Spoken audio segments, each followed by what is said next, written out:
Content coaching centre में आपका स्वागत है। आज हम लोग पढ़ेंगे जर्मनी का एकीकरण। यूरोप में राष्ट्रवाद के अंतर्गत जो जर्मनी का एकीकरण कैसे हुआ उसके बारे में हम लोग पढ़ेंगे। हम लोग पिछले पार्ट में हम लोग इटली के एकीकरण के बारे में पढ़े, मेजनी के बारे में पढ़े, काउंट काउड के बारे में पढ़े, गेरिबाल्डी के बारे में पढ़े और फिर विक्टर इमैनुअल के बारे में पढ़े, साथ साथ वियना सम्मेलन पढ़े।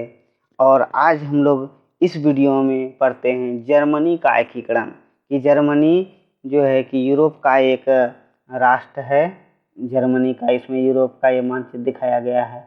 इसमें ये इटली है, ये फ्रांस है और सब भी यहाँ पर दिखाया गया है, तो जो कि इस क्षेत्र आसपास में जर्मनी भी है।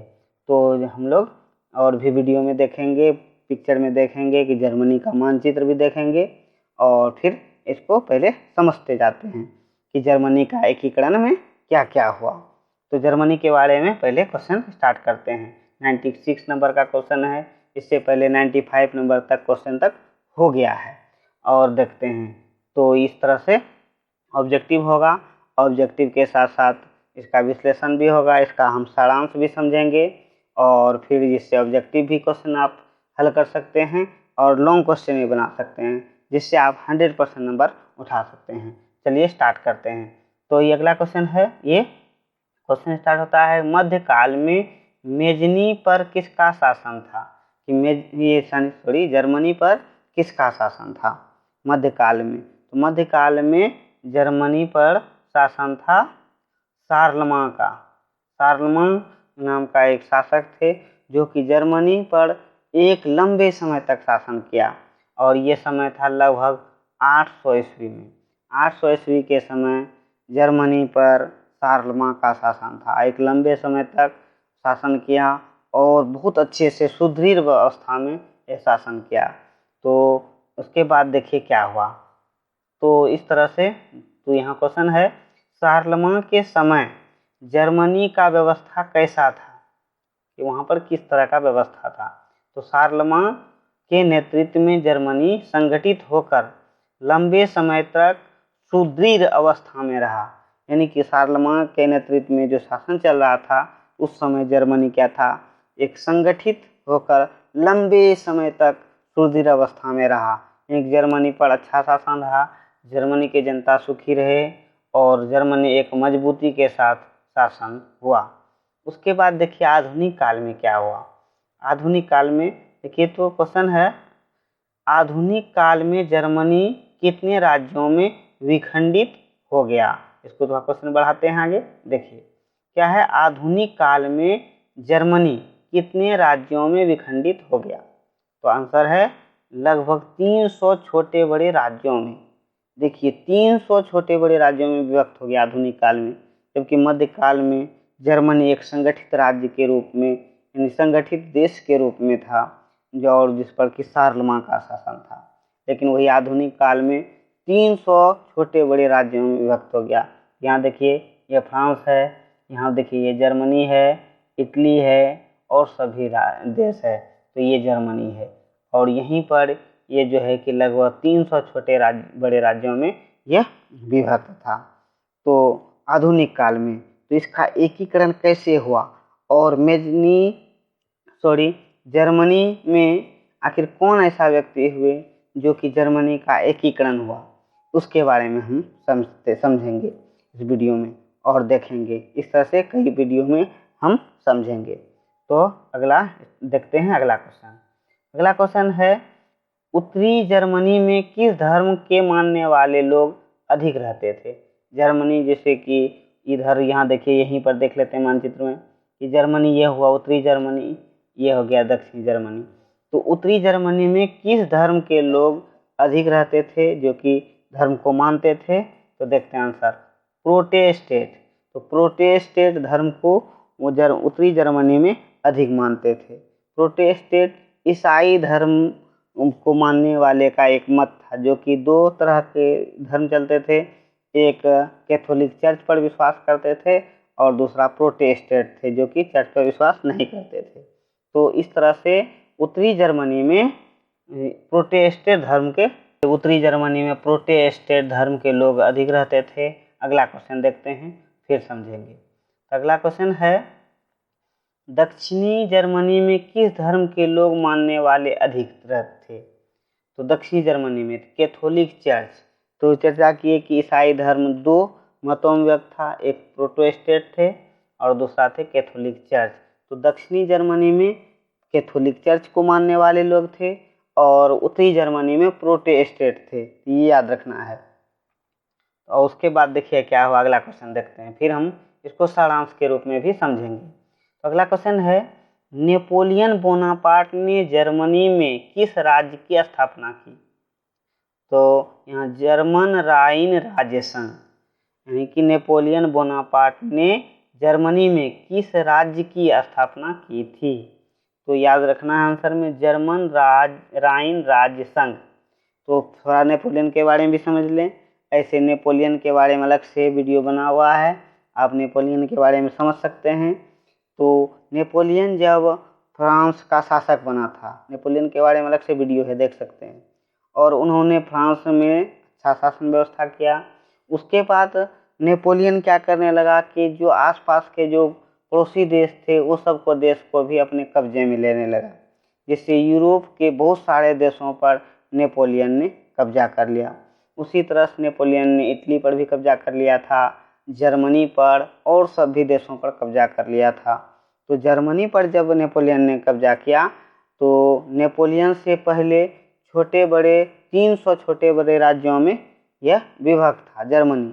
उसको क्या किया नेपोलियन ने, सबको मिला करके और जर्मन राइन राज्य संघ के नाम से इसको जो है कि शासन शुरू किया नेपोलियन ने। और उसके बाद फिर नेपोलियन का अंत हुआ, तो फिर आगे पढ़ते जाएंगे क्या क्या हुआ। तो नेपोलियन ने क्या किया था, जर्मन राज्य राइन संघ की स्थापना की थी। अगला क्वेश्चन देखते हैं। अगला क्वेश्चन है, जर्मनी के कौन कौन विद्वानों ने जर्मन राष्ट्रवाद को बढ़ावा दिया? जर्मन में जो राष्ट्रवादी भावना को जगाया उसमें कौन कौन विद्वान का विशेष योगदान था? तो उसमें था हिगेल, कांट, हम्बोल्ट, अंडर्ट तथा जैकब ग्रिम। ये सब जो थे इस जर्मनी में जो राष्ट्रीयवादी भावना जो उत्पन्न किया, इन सब विद्वानों का एक विशेष योगदान था और इस तरह से लोगों में राष्ट्रीय भावना जगा और फिर जो है कि वहाँ भी आंदोलन स्टार्ट हुआ। तो अगला क्वेश्चन देखते हैं। अगला क्वेश्चन है, हिगेल ने कौन सा सिद्धांत दिया था? हिगेल एक बहुत बड़े विद्वान थे, उन्होंने सिद्धांत दिया, देखिए ऐतिहासिक द्वंद्ववाद का सिद्धांत हिगेल ने दिया था। ऐतिहासिक द्वंद्ववाद का सिद्धांत, ये याद रखना है कि हिगेल ने ऐतिहासिक द्वंद्ववाद का सिद्धांत दिया था। और भी देखते हैं अगला क्वेश्चन और उसके बाद समझेंगे। कहता है, किसने कविता के माध्यम से जर्मनी में देशभक्ति जागृत की? तो ये है अंडर्ट ने। कविताओं के माध्यम से अंडर्ट ने जर्मनी में एक देशभक्ति जागृत की। अंडर्ट ने कविता करके लोगों को जर्मनी के राष्ट्रवाद को बढ़ावा दिया, जर्मनी के लोगों में राष्ट्रीय भावना को जगाया कविताओं के माध्यम से। तो ये क्या, अंडर्ट ने। अगला क्वेश्चन देखते हैं। अगला क्वेश्चन कहता है, किसने जर्मनी की गौरवमय अतीत को सामने रखा? कि जर्मनी में क्या क्या था, कैसे शासन चलता था, उसको गौरवमय अतीत को सामने रखा। तो वो किसने रखा? तो हिंडेनबर्ग तथा नोवोलिस ने जर्मनी के गौरवमय अतीत की किस तरह का शासन था, जर्मनी कैसे शासन हो रहा था, किस तरह से इसका शासन चल रहा था, और उसको जो है कि वो अतीत के बातों को सामने किसने रखा? तो हिंडेनबर्ग तथा नोवोलिस ने। तो उसके बाद देखते हैं अगला क्वेश्चन। अगला क्वेश्चन है, जर्मनी एकीकरण के उद्देश्य से शिक्षकों और विद्यार्थियों ने किस सभा की स्थापना की? जर्मनी एकीकरण करना चाहता था जर्मनी के शिक्षक और विद्यार्थी ने, तो उन्होंने क्या किया, किस सभा की स्थापना की, देखते हैं। तो ये अगला क्वेश्चन देखते हैं कि इसमें क्वेश्चन का आंसर देखते हैं। पहले ब्रुसेनसेफ्ट नामक सभा की स्थापना की, कि ब्रुसेनसेफ्ट नामक सभा की स्थापना हुई। उसमें यहाँ देखिए क्वेश्चन फिर से देख लेते हैं कि जर्मनी एकीकरण के उद्देश्य से शिक्षकों और विद्यार्थियों ने किस सभा की स्थापना की? तो याद रखना है ब्रुसेनसेफ्ट नामक सभा। उसी का वहाँ जर्मनी के जो शिक्षक और विद्यार्थी सब थे उन्होंने एक सभा की स्थापना किया। क्यों? तो जर्मनी का एकीकरण करने के लिए। ये जो मानचित्र दिख रहा है ये बिस्मार्क है। बिस्मार्क के बारे में हम आगे पढ़ेंगे। और देखते हैं अगला क्वेश्चन, तब फिर समझते हैं। अगला क्वेश्चन देखिए। अगला क्वेश्चन है, ऑस्ट्रिया के चांसलर मेटरनिख ने जर्मनी के आंदोलन को कुचलने के लिए कौन आदेश जारी किया? तो इस पर बात कर लेते हैं, फिर पहले को आंसर देख लेते हैं, उसके बाद बात करेंगे। कार्लसवाद के आदेश। ऑस्ट्रिया के चांसलर मेटरनिख ने जर्मनी के आंदोलन को कुचलने के लिए कौन आदेश जारी किया? तो कार्लसवाद के आदेश। तो इसके बारे में समझते हैं कि पहले तो मध्यकाल से बात करते हैं। तो मध्यकाल में जर्मनी में शार्लमा का शासन था, जो कि जर्मनी एक सुदृढ़ अवस्था में लंबे समय तक चला और उसमें शार्लमा ने शासन किया।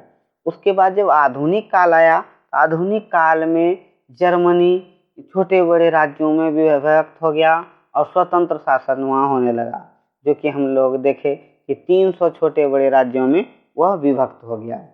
उसके बाद जर्मनी पर नेपोलियन का कब्जा हो गया। नेपोलियन ने सबको एक साथ मिला करके जर्मन राइन राज्य संघ की स्थापना की और जिससे वह शासन किया और वह एक उसको संगठित कर दिया, एक मिला दिया। उसके बाद देखिए जब नेपोलियन का अंत हो गया और मेटरनिख युग स्टार्ट हुआ तो जर्मनी पर क्या हो गया? ऑस्ट्रिया का कब्जा हो गया। तो जर्मनी के 39 रियासतों पर अप्रत्यक्ष रूप से ऑस्ट्रिया का कब्जा था, जो कि पहले वीडियो में ये बताया गया है। जर्मनी के 39 रियासतों पर ऑस्ट्रिया का अधिकार था। तो जब वहाँ पर जब जर्मनी में राष्ट्रवादी भावना जब होने लगा और वहाँ के जनता जब आंदोलन करने लगे, तब जो है कि ऑस्ट्रिया ने उसको जो है ऑस्ट्रिया के चांसलर मेटरनिख ने उसको कुचलने का प्रयास किया। तो इस देखते हैं अगला क्वेश्चन। तो अगला क्वेश्चन देखिए। अगला क्वेश्चन है जर्मन व्यापारियों ने आर्थिक व्यापारिक समानता के लिए किस संस्था का गठन किया था? जर्मनी में जो व्यापारी सब थे, आर्थिक व्यापारिक समानता लाने के लिए एक संस्था का गठन किया था। उसका नाम है जालबेरिन नामक संस्था। ये जालबेरिन नाम का एक संस्था का जर्मनी के व्यापारियों ने किया। और क्यों? तो व्यापारिक समानता लाने के लिए। और ये कब किया? तो 1834 ईस्वी में। याद रखना है कि जर्मन व्यापारियों ने आर्थिक व्यापारिक समानता के लिए किस संस्था का गठन किया? तो जालबेरिन नामक संस्था का 1834 ईस्वी में। ये याद रखना है। उसके बाद देखिए क्या हुआ। उसके बाद है जालबेरिन नामक संस्था की स्थापना किसके नेतृत्व में किया गया? तो आंसर है प्रसा के नेतृत्व में। तो प्रसा के बारे में भी समझेंगे कि प्रसा के नेतृत्व में जालबेरिन नामक संस्था का गठन हुआ। प्रसा के बारे में भी समझेंगे कि प्रसा आखिर क्या था जर्मनी का और उसका क्या वहाँ पर जर्मनी में क्या प्रभाव था, उसके बारे में हम समझेंगे। तो देखते हैं पहले अगला क्वेश्चन। तो देखिए अगला क्वेश्चन है फ्रांस की कौन कौन क्रांति जर्मन राष्ट्रवाद को बढ़ावा दिया? क्वेश्चन क्या है? फ्रांस की कौन कौन क्रांति जर्मन राष्ट्रवाद को बढ़ावा दिया? कि फ्रांस में कौन कौन क्रांति हुई जिससे कि जर्मनी में भी राष्ट्रवादी भावना उत्पन्न हुआ? तो यहाँ देखिए आंसर आ गया, फ्रांस की 1830 की क्रांति तथा फ्रांस की 1848 की क्रांति।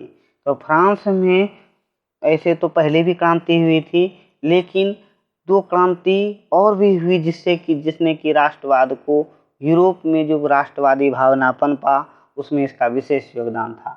तो दो क्रांति हुआ खास। एक तो पहले ही हुआ था 1789 में फ्रांस की क्रांति, उसके बाद दो और भी क्रांति हुआ। तो 1830 की क्रांति और तथा 1848 की क्रांति।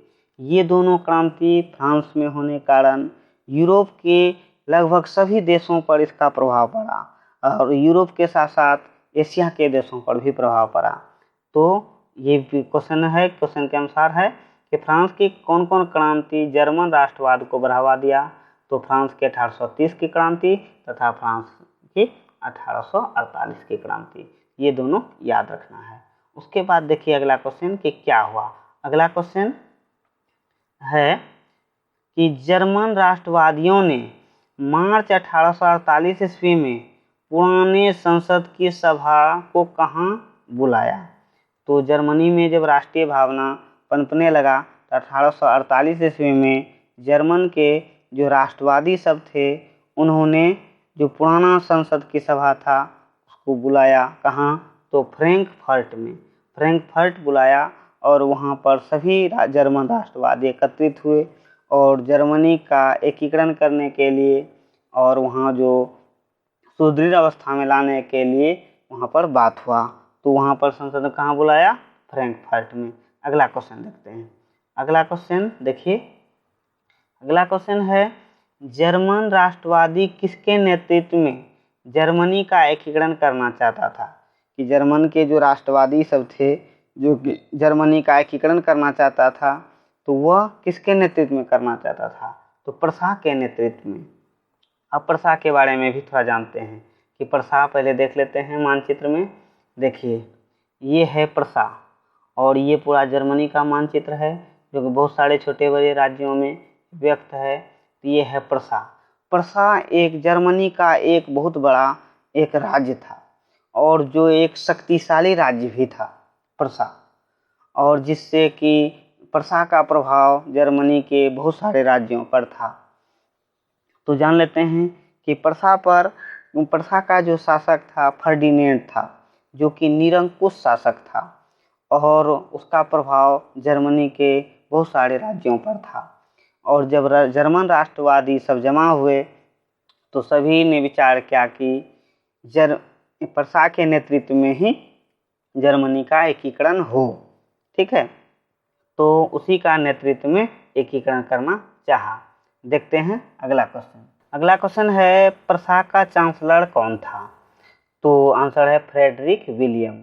फ्रेडरिक विलियम ये जो प्रसा का वह चांसलर था और प्रसा जो है कि एक बहुत बड़ा और मजबूत राज्य था जिसके कारण जर्मनी के बहुत सारे राज्यों पर इसका प्रभाव था। इसीलिए जर्मन राष्ट्रवादियों ने प्रसा के नेतृत्व में ही एकीकरण करने का जो है कि करना चाहता था। तो अगला क्वेश्चन देखते हैं। अगला क्वेश्चन है फ्रेडरिक विलियम कैसा शासक था। तो इसका आंसर देखते हैं। इसका आंसर है फ्रेडरिक विलियम एक निरंकुश एवं रूढ़िवादी विचार का था। यानी कि इसके बारे में फ्रेडरिक विलियम निरंकुश यानी कि उसका कोई अंकुश लगाने वाला उस पर नहीं था और रूढ़िवादी था यानी कि एक अलग विचारों का था और वह जो है कि निरंकुश था और ऑस्ट्रिया से वो मिला हुआ था और जिसके कारण वो इटली का एकीकरण जो है कि नहीं करता था। तो फ्रेडरिक विलियम याद रखना है कैसा शासक था। फ्रेडरिक विलियम एक निरंकुश एवं रूढ़िवादी विचार का शासक था, याद रखना है ये। उसके बाद देखते हैं अगला क्वेश्चन, फिर हम सारांश के रूप में भी समझेंगे और इस तरह से एक एक करके याद रखना है। अगला क्वेश्चन है फ्रेडरिक विलियम का देहांत कब हो गया। तो याद रखना 1848 ईस्वी में। वह जो है कि इटली जर्मनी का एकीकरण शुरू नहीं हुआ था लेकिन बात चल रहा था। इसी बीच में 1848 ईस्वी में फ्रेडरिक विलियम की मृत्यु हो गई। तो उसके बाद देखिए क्या हुआ। उसके बाद अगला क्वेश्चन है फ्रेडरिक विलियम के बाद प्रसा का नया शासक कौन बना। तो उसका भाई विलियम, उसका भाई विलियम जो है कि इसका वहाँ का प्रसा का शासक बना। तो विलियम जो थे अच्छे विचार के थे, राष्ट्रवादी थे और वह जर्मनी का एकीकरण करना चाहता था। तो देखिए अब देखिए क्वेश्चन है विलियम कैसा शासक था। विलियम राष्ट्रवादी विचारों का पोषक था। वह राष्ट्र के लिए सोचता था, सभी राज्यों को एक करके एक शासन स्थापित करना चाहता था, जो कि फ्रेडरिक विलियम ऐसा नहीं चाहता था। लेकिन फ्रेडरिक विलियम की मृत्यु हो गई, उसके बाद उसका भाई विलियम बना। विलियम एक अच्छा शासक था। उसके बाद देखिए आगे क्या हुआ। तो आगे देखते हैं। तो आगे जो है कि अगले पार्ट में हम लोग देखेंगे। तो पहले हम इसको सारांश के रूप में थोड़ा समझ लेते हैं कि क्या क्या हुआ। तो जर्मनी मध्यकाल में एक सुदृढ़ अवस्था में था, और जहाँ जबकि मध्यकाल में जर्मनी पर शार्लमां का शासन था। याद रखना है, शार्लमां वही लगभग 800 ईस्वी में। उसके बाद उन्होंने लंबे समय तक एक अच्छे मजबूती से जर्मनी पर शासन किया। उसके बाद जब मध्यकाल में आया तो जर्मनी टुकड़ों टुकड़ों में बट गया, छोटे बड़े राज्यों में विभक्त हो गया और स्वतंत्र शासन होने लगा। तो लगभग 300 छोटे बड़े राज्यों में विभक्त था। उसके बाद क्या हुआ, फिर बाद में क्या हुआ कि आधुनिक काल में ही जब नेपोलियन बोनापार्ट फ्रांस का शासक बना, तो उन्होंने जर्मनी इटली से बहुत सारे देशों पर कब्जा कर लिया। तो वह जर्मनी पर जो है कि कब्जा करके और जर्मनी के जो जितने भी राज्य थे एक राष्ट्र के रूप में उसको संगठित कर दिया और जर्मन राइन राज्य संघ के नाम से वहाँ पर शासन शुरू कर दिया। ये नेपोलियन ने किया। लेकिन 1814 ईस्वी में नेपोलियन का युग का अंत हो गया। इन 1815 वियना सम्मेलन के बाद नेपोलियन युग का अंत हो गया और उसके बाद वहाँ पर जर्मनी में ऑस्ट्रिया का प्रभाव हो गया। ऑस्ट्रिया जर्मनी की 39 रियासत यानी कि राज्यों पर अपना जो है कि अप्रत्यक्ष रूप से अधिकार कर लिया था। और वहाँ पर जब फ्रांस में 1830 की क्रांति हुई, 1848 की क्रांति हुई, तो जर्मनी में भी राष्ट्रीय भावना जो है कि पनपने लगा। और वहाँ पर जर्मनी में बहुत सारे विद्वानों ने हेगेल, उसके बाद हम्बोल्ट, अंडर्ट, जैकब ग्रीम, ये सब विद्वानों ने भी अलग अलग सिद्धांतों अपने अपने अलग अलग तरीक़ों से वहाँ पर जर्मनी में राष्ट्रीय भावना जो है उत्पन्न किया। तो जर्मन राष्ट्रवादी जब है कि पुराने संसद वह जो है कि एक फ्रैंकफर्ट में जमा हुआ और प्रसाक के नेतृत्व में जर्मनी का एकीकरण करना चाहता था, लेकिन यह ऐसा नहीं हो पाया। जो है कि प्रसाद जो है कि इटली का यानी जर्मनी का एकीकरण नहीं करना चाहता था। तो हम प्रसाद जर्मनी का एकीकरण इसलिए नहीं करना चाहता था क्योंकि इसमें कारण ये था कि प्रसा और ऑस्ट्रिया के बीच 1830 ईस्वी में एक संधि हुई थी, जिसके तहत जर्मनी का एकीकरण प्रसा का नहीं करना था। इसीलिए प्रसा ऑस्ट्रिया से दुश्मनी मोल नहीं हो, जिसके कारण वह जर्मनी का एकीकरण नहीं करना चाहता था। लेकिन प्रसा ये समझ गया था कि जर्मनी का एकीकरण उसके द्वारा ही हो सकता है और बाकी कोई जर्मनी का एकीकरण नहीं कर सकता है। इसीलिए प्रसा ने भी अपना सैनिक शक्ति बढ़ाना शुरू कर दिया।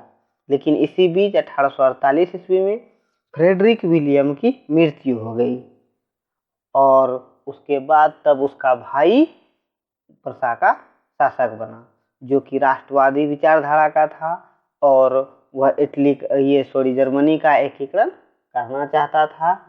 और इसीलिए उन्होंने क्या किया, बिस्मार्क को चांसलर के रूप में नियुक्त किया। बिस्मार्क को बनाया वहाँ जर्मनी का यानी प्रसा का चांसलर नियुक्त किया। और ये जो बिस्मार्क थे एक सफल कूटनीतिज्ञ थे और वह जो है बहुत विद्वान थे और पहले जर्मनी के जो संसद था डायट, उसमें सभा में यह जाया करता था और जर्मनी के तरफ से ही प्रसा के ही तरफ से प्रतिनिधित्व करता था। इससे विरोधी और फिर पक्ष सभी इससे जो है कि खुश थे, सहमत थे। और जब प्रसा का चांसलर बिस्मार्क बना, फ्रेडरिक विलियम का भाई विलियम ने इसे बनाया और तब जाकर के जर्मनी का एकीकरण शुरू हुआ। तो अब हम अगले वीडियो में बिस्मार्क के बारे में जानेंगे।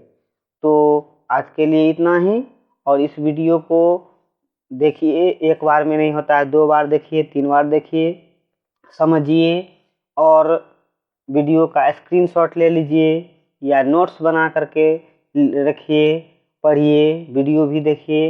एक बार में याद नहीं रहता है तो 2 बार 3 बार देखिए और समझिए, समझ करके देखिए, तभी क्या होगा कि आप इसका जो है पूरा जानकारी ले सकेंगे, जिससे ऑब्जेक्टिव भी हो जाएगा और सब्जेक्टिव भी हो जाएगा, दोनों आप बना सकते हैं, लॉन्ग क्वेश्चन भी बन जाएगा। और जो पिछला वीडियो नहीं देखे हैं, जैसे कि इटली का एकीकरण में ये गेरिबाल्डी तो गेरिबाल्डी है, उसके बाद ये मेजनी है, काउंट काबूर है, विक्टर इमैनुअल है, उसके बारे में अलग अलग वीडियो बना हुआ है। साथ साथ फ्रांस की 1848 की क्रांति, फ्रांस की 1830 की क्रांति, वियना सम्मेलन, ये सारा वीडियो बना हुआ है। और इस तरह से देखते चलिए।